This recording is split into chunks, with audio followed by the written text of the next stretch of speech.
तो कैसे हैं बिहार बोर्ड के महारथियों। आज हम इस वीडियो में आए हैं बताने के लिए आपको कि बिहार बोर्ड की जो प्रिपरेशन है उससे रिलेटेड है कि कैसे तैयारी करने वाले हैं, है ना। दिन भी कम बचे हुए हैं, तैयारी भी लंबी है, तो उस चीज को देखते हुए आप लोग को आज बताएंगे किस वीडियो में हम क्या पढ़ने वाले हैं, मतलब क्या सीखेंगे आज कि बिहार बोर्ड में क्या। आप लोग पहले से देख लीजिए, पूरा मैंने लिख के पहले से रखा है ना। सब आप जब YouTube पे सर्च करेंगे ना, आपको लाखों लोग मिल जाएंगे बताने वाले कि बिहार बोर्ड में ये गाइड पढ़ लो, ये चीज पढ़ लो, तुम्हारा हो जाएगा, इतना परसेंट आ जाएगा, ये नंबर आ जाएगा। लेकिन दो तीन चीजें मैंने जो देखा है वो किसी के जहन में नहीं आता। जैसे भाई सिर्फ पढ़ने से काम नहीं होता है, पहली बात तो रिवीजन भी होना चाहिए, है ना। सिर्फ हम बहुत ज्यादा किताबें पढ़ लें, बहुत ज्यादा किताबें खरीद के पढ़ लें तो क्या फायदा कि हमसे अगर कोई पूछ दे एक ही नहीं याद है ना। तो बहुत सारी किताबें पढ़ के भी कुछ नहीं होता है, बहुत सारे मॉडल टेस्ट भी लगा के आप कुछ नहीं कर सकते।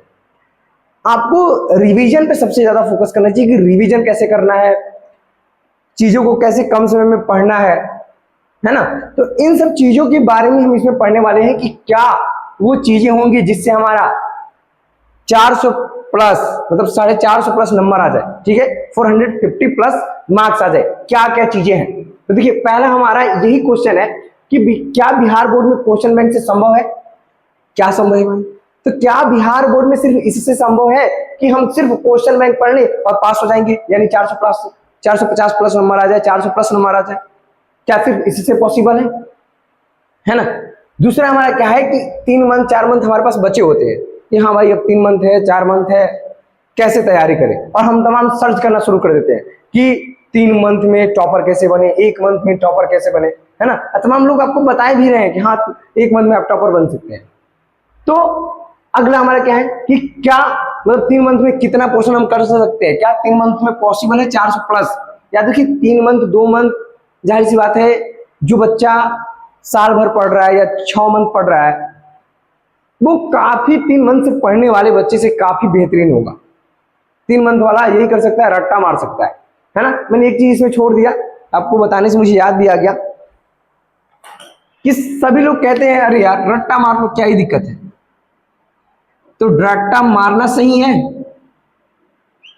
रट्टा मारना सही है या इसके लिए भी कुछ पॉसिबल है। सिर्फ रट्टा मार के हो जाएगा या इसके लिए भी कुछ पॉसिबल है। दूसरा, बच्चों का सबसे बड़ा दिक्कत यही रहता है, मैं भी जब पढ़ता था, ठीक है, क्लासेस में जब भी मैं पढ़ता था यही सोचता था यार क्या पढ़े, सबसे बड़ा क्वेश्चन ये होता क्या पढ़े।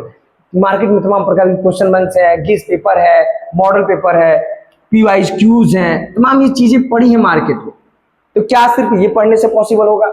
दूसरा सबसे बड़ी बात है तैयारी करे तो करे कैसे, तैयारी करे तो कैसे करे। अब इन सारी चीजों को हम क्या करेंगे, निचोड़ बताने चल रहे हैं आपको कि कैसे हम लोग तैयारी करने वाले हैं, ठीक है। तो देखिए सबसे बात ये कि क्या बिहार बोर्ड में क्वेश्चन बैंक से पॉसिबल है सिर्फ पास हो जाना, तो इसका आंसर है बिल्कुल नहीं। सिर्फ क्वेश्चन आंसर से हम पढ़ के पास नहीं हो सकते। पास होने का मतलब ये नहीं होता है कि आप बिहार बोर्ड ऐसे भी आपको 50% ऑफ कर रखा है ना।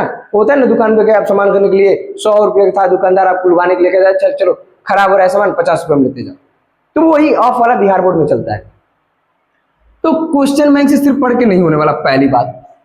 दूसरा हमारा क्वेश्चन है क्या 3 मंथ में पढ़ के 450 नंबर ला सकते हैं, तो जी बिल्कुल पॉसिबल है। अगर आपने पहले से मेहनत कर रखा है, तो पहले से आप मेहनत कर रखे हैं तो 450 प्लस लाना आपके लिए 3 मंथ में बहुत बड़ी बात नहीं है ना, ये आ सकता है। तो बिल्कुल यस पॉसिबल है 3 मंथ में लाना, इसमें कोई दुराई नहीं, आप ला सकते हैं। तो सर क्या पढ़े, क्या सिर्फ क्वेश्चन बैंक पढ़ ले या गेस पेपर पढ़ ले या मॉडल पेपर पढ़ ले।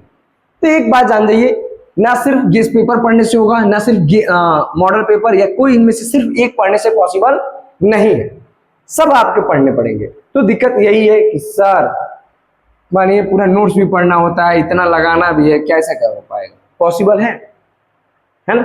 तो देखिए आप कर क्या सकते हैं, जैसे क्वेश्चन बैंक जो आता है ना, क्वेश्चन बैंक का एक और आता है, एक सिर्फ आता है कि मॉडल सेट टाइप का आता है, एक आता है क्वेश्चन जो होता है बैंक होता है वो पीवाईज क्यूज के साथ आता है। जैसे ब्रिलियंट या टारगेट की जो भी आते हैं, इनमें क्वेश्चन बैंक ब्रिलियंट का सबसे अच्छा होता है।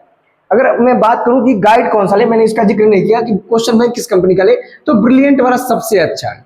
ब्रिलियंट का जो क्वेश्चन बैंक है ना, जो क्वेश्चन बैंक है ब्रिलियंट का, वो सबसे अच्छा है हमारे लिए। क्या है वो? सबसे अच्छा है, बेहतरीन लेवल का होता है। क्यूबी सबसे अच्छा है, ब्रिलियंट क्वेश्चन बैंक सबसे अच्छा है। अब बात आती है कि इसमें क्वेश्चन बैंक कौन सा है, तो ब्रिलियंट का सही है। देखिए आप इसके साथ अब देखेंगे ना, तो ये दोनों एक साथ ही आ जाते हैं। अब गेज पेपर और मॉडल पेपर, इन दोनों में से किसी एक को भी आप करेंगे तो भी कोई दिक्कत नहीं, दोनों में से किसी एक को ले सकते हैं। अगर दोनों कर ले रहे हैं, आपके पास समय ज्यादा है, तो बहुत अच्छी बात है। ठीक है, सबसे ज्यादा फोकस क्वेश्चन बैंक वो वाला जिसमें पीवाइज क्यूज हो, मतलब पिछले साल के आए हुए जितने क्वेश्चन हो उसमें इंक्लूड हो, और इन दोनों में से किसी एक को ही लगाइए। और ज्यादा लगाने की कोशिश मत करिए, जितना इसमें दिया है उसी को, एक ही पब्लिकेशन को बार बार लगाइए। आपने सुना होगा कि कवियों ने हमारे कहा है कि रसरी आवत जात, कहानी है ना, रसरी आवत जात ते सिल पे पड़त निशान, है ना। तो रसरी के बार बार आने जाने से जैसे सिल पे निशान पड़ जाता है ना, वैसे ही इसमें अगर आप देखेंगे तो सिर्फ पी वाइज क्यूज को लगा दीजिए 10 सालों का, और क्वेश्चन बैंक के साथ मॉडल पेपर लगा दीजिए। आपको देखेंगे कि मानिए 10 सेट वाला जैसे आता है ना, ब्रिलियंट का भी क्वेश्चन मॉडल पेपर आता है, टारगेट का आता है, ठीक है, भारतीय बॉन्ड का आता है, बहुत सारों का आ रखा है मार्केट में। किसी एक का मॉडल पेपर सबका सेम पैटर्न का होता है, तो उसमें कोई दिक्कत नहीं है, किसी एक का ले सकते हैं। अगर आलोक का मिल रहा है मॉडल पेपर, तो सबसे अच्छा आलोक पब्लिकेशन का जो होता है ना, आलोक पब्लिकेशन का वो अच्छा है, नहीं तो टारगेट ले रहे हैं तो टारगेट का अच्छा है। इन दोनों में से कोई एक ले लीजिए और क्वेश्चन बैंक अपना पीवाइज क्यूज वाला ले लीजिए, और इसी को बार बार लगाइए, है ना। तो क्या सिर्फ लगाने से हो जाएगा? लगाने के पहले आपको पढ़ना पड़ता है। क्या करना पड़ता है? पढ़ना पड़ता है। पहले पढ़ेंगे तभी आप लगा पाएंगे।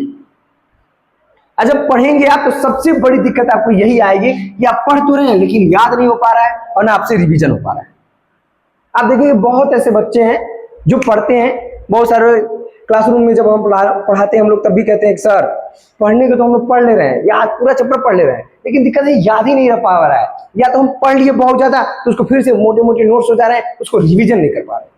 10th और 12th के बोर्ड के जो बच्चे होते हैं, उनके पास सबसे बड़ी दिक्कत यही होती है कि सर इतनी सारी बुक्स, इतने सारे नोट्स याद करे तो करे कैसे, और इसका रिवीजन कैसे करें, है ना। तो देखिए याद करने के लिए एक बात याद रखिए, हमेशा याद अगर आपको कोई चीज है ना करना है, तो उसको लिखना शुरू करिए। क्या करिए? लिखना। अब बात आती है सर लिखना है तो लिखेंगे कैसे, है ना। क्या कैसे लिखेंगे? जैसे दिया वैसे छाप देंगे? तो देखिए पहले आप काम करिए, जो आप नोट्स कोचिंग में, किसी भी कोचिंग से, कहीं से भी आप ऑनलाइन ऑफलाइन जहां से भी पढ़े, उस नोट्स को उठाइए और सबसे पहले उसको क्या करिए, उस चैप्टर को, जिस चैप्टर को लगाना है। ब्रिलियंट की सबसे बड़ी खास बात यही है कि चैप्टर वाइज दे रखे हैं, तो आप मानिए आपको बहुत ज्यादा बर्डन नहीं है कि भाई बहुत सब एक ही साथ है। इसमें क्या करिए, आप नोट्स उठाइए, एक चैप्टर को पढ़िए और उस चैप्टर के नोट्स को पहले पढ़ लिए, अब रख दीजिए। एक रफ कॉपी लीजिए, आप रफ की कॉपी लीजिए और उस कॉपी पे क्या करिए, जितना आपने टॉपिक पढ़ा ना उसको लाइन वाइज लिखिए, या बोर्ड ले लीजिए, ऐसा बोर्ड ले लीजिए और बोर्ड पे क्या करिए, लिखिए हाँ ये टॉपिक पढ़े, ये टॉपिक पढ़े, इसमें ये होता है, इसमें ये होता है, पूरा लिख डाले अपने, पूरा का पूरा क्या कर दिया आप, लिख दिए। अब आप मानिए इसमें कहीं लिखते वक्त मानिए कहीं भूल गया, जैसे मानिए प्रकाश के बारे में आप लिख रहे हैं, प्रकाश वो बाह्य कारक है जिसकी सहायता से किसी वस्तु देखते हैं, पूरा लिखा आपने, दबा के उसका पूरा प्रॉपर्टी सब लिख दिया।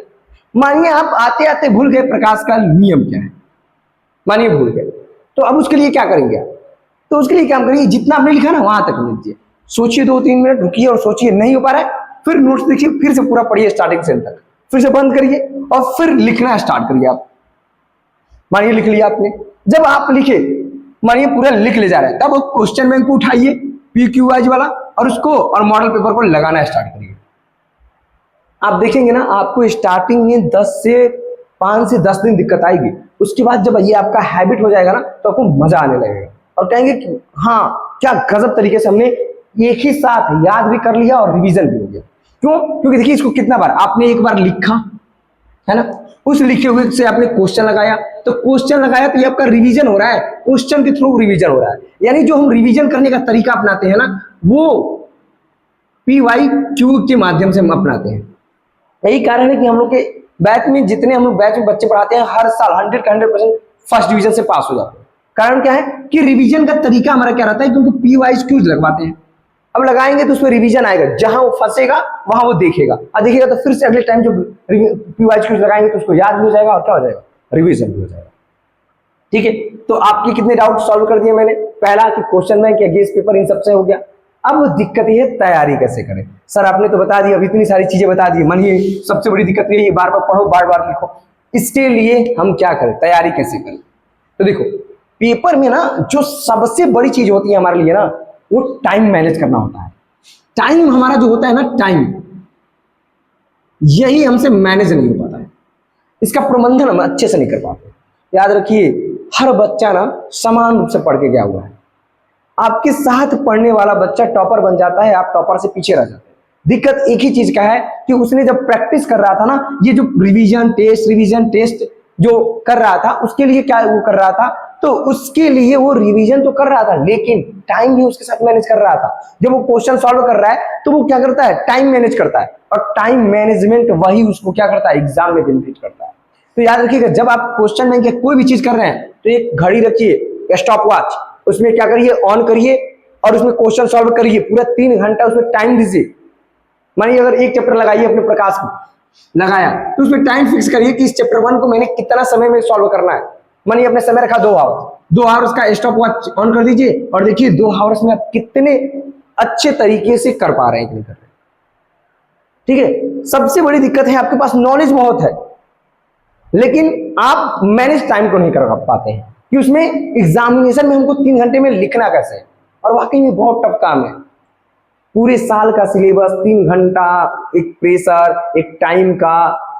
और 10th में जो बच्चे जाते हैं उनको तो और प्रेशर रहता है, 12th वाले जो जाते हैं खैर उनको तो थोड़ा एक रहता है, प्रेशर झेले जाते हैं, लेकिन फिर भी सोचो पूरे साल का एक सिलेबस एक बार में लिख देना, उसमें सब चीजों को याद रखना, it is the tough work.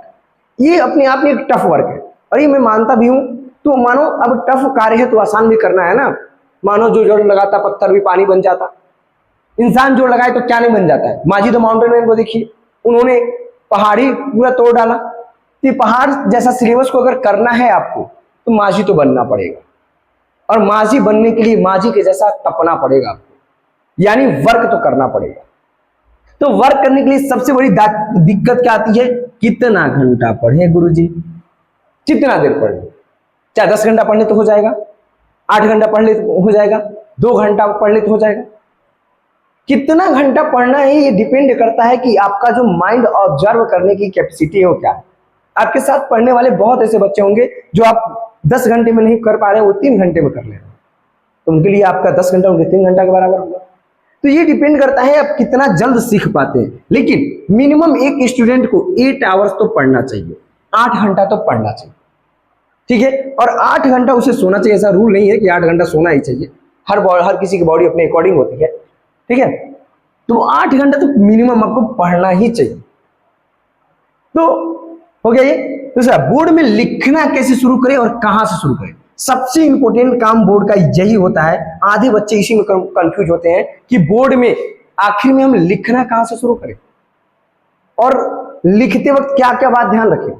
तो पहली बात, हमेशा एक बात याद रखिएगा, बोर्ड में जो चीज आपको आसान लगती है, अगर आपको दीर्घ लगती है तो दीर्घ करिए। वैसे तो पहले ऑब्जेक्टिव हो जाता है, बिहार बोर्ड में पहले ऑब्जेक्टिव हो जाता है, उसके बाद क्या होता है, सब्जेक्टिव होता है। तो ऑब्जेक्टिव का तो कोई ऑप्शन ही नहीं, करना है तो भाई करना है।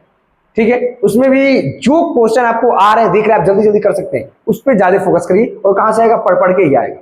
ठीक है, दूसरी सब्जेक्टिव की हम बात करें, सब्जेक्टिव में हमेशा एक बात याद रखिएगा कि दीर्घ से स्टार्ट करते हैं, बड़े नंबर के क्वेश्चनों से स्टार्ट करते हैं। जो बड़े मार्क्स के क्वेश्चन होते हैं पहले उनको सॉल्व करना स्टार्ट करते हैं और फिर उसके बाद कम कम मार्क्स वाले पे आते हैं। ऐसा नहीं कि पहले छोटे वाले से स्टार्ट करें, यही नहीं आ रहा तो बड़े वाले का उधर टाइम क्या हो जाएगा, ज्यादा कंज्यूम करने लगेगा। और छोटे वाले में क्या है कि मानिए जहां 4 लाइन लिखना है वहां लास्ट में 2 लाइन भी लिख देंगे, क्या ही दिक्कत है। लेकिन बड़े वाले में कंप्रोमाइज नहीं कर सकते, दिक्कत यही है। तो ये समझ में आया ना, बोर्ड में लिखना कहां से और कैसे शुरू करें, है ना। तो कहां से शुरू करेंगे, तो पहले दीर्घ वाले पोर्शन से स्टार्ट करेंगे आप, लॉन्ग वाले से। ठीक है, कहां से, तो दीर्घ वाले से करेंगे। कैसे करेंगे, तो जो आपको आएगा ऑथेंटिक वे, एकदम सिंपल वे हम लोग सिखाते हैं, आपको वीडियो मिल जाएगा इस पे कि कैसे बोर्ड में लिखते हैं, क्या टाइम कैसे मैनेज करते हैं, है ना, इन सब पे वीडियो मिल जाएगा आपको। तो अब आपको समझ में आ गया कि रिवीजन कैसे करते हैं, क्या चीजें करना है, कैसे करना है, बस समझ में आया। हमेशा एक बात याद रखिएगा, बोर्ड में ज्यादा पढ़ना बहुत ज्यादा जरूरी नहीं है, जितना जरूरी आपको रिवीजन करने से। आप रिवीजन जितना अच्छे से करेंगे उतना ही अच्छे से बोर्ड में आप प्रदर्शन करेंगे। ठीक है, आपका टॉप करना इस बात पे डिपेंड करता है कि आपने रिवीजन कितने अच्छे से कर रखा है। ठीक है, इसमें कोई भी दिक्कत आपको होता है तो आप मैसेज कर सकते हैं। ठीक है, हम उसका जरूर रिप्लाई करने की कोशिश करेंगे और नेक्स्ट वीडियो हम इस पे लाएंगे कि बोर्ड में कहां से कैसे लिखते हैं। ठीक है, और उसके बाद लाएंगे कि टाइम मैनेजमेंट, स्टडी का टाइम मैनेजमेंट कैसे करें। ठीक है, तब तक के लिए जय हिंद, जय भारत।